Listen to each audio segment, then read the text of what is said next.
拿中俄当箭牌，美国背后到底有何意图？中俄这次又该如何反制呢？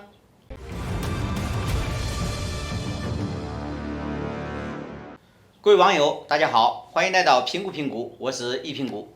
今天我们要聊的话题是：频繁对中俄出手，美国到底在搞什么鬼？普京一语戳破真相。近段时间以来，全球局势看似风平浪静，实则暗流涌动。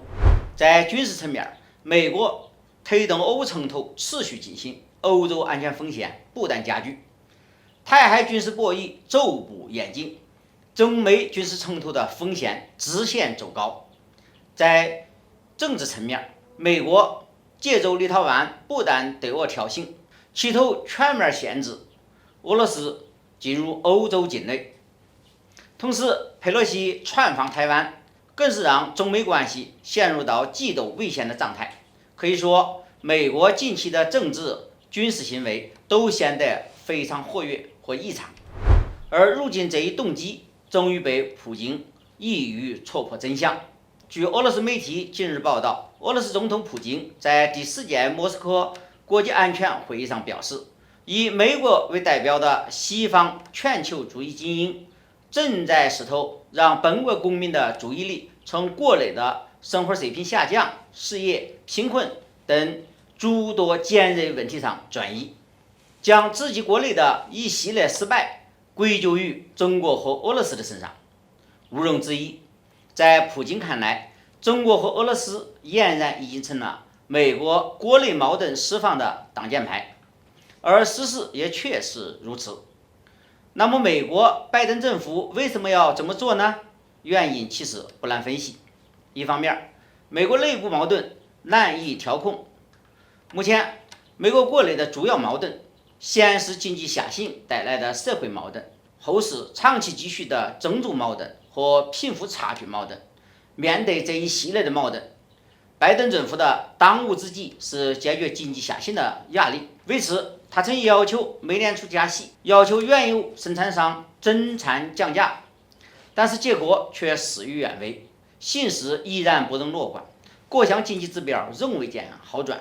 在内部矛盾无法解决的情况下，拜登政府自然要想办法逃避责任，而让国民将注意力转向中俄，无疑是极佳的选择。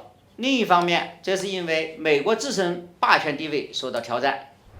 当前，伴随着中国的崛起以及俄乌冲突的爆发和持续，在美国人看来，中国和俄罗斯正在成为美国霸权地位的重要威胁。而降低和扼杀这种威胁，就必须要通过各种抹黑、污蔑的手段来吸引民众的注意力，甚至勾起民众的愤怒，进而在内压外泄的同时，推动各项针对中俄的打压政策，变相维护美国自身的霸权。不得不承认，美国这些招数如果成功，那么既能很好的排解和释放内部矛盾，也能很好的起到巩固霸主地位的作用。但是他们却忽略了2点。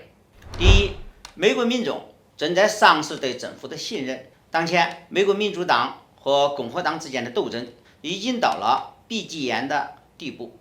特朗普吵架事件更是让民众对拜登政府的印象非常恶劣。在此情况下，拜登当局的任何引导，民众可能都不会买单。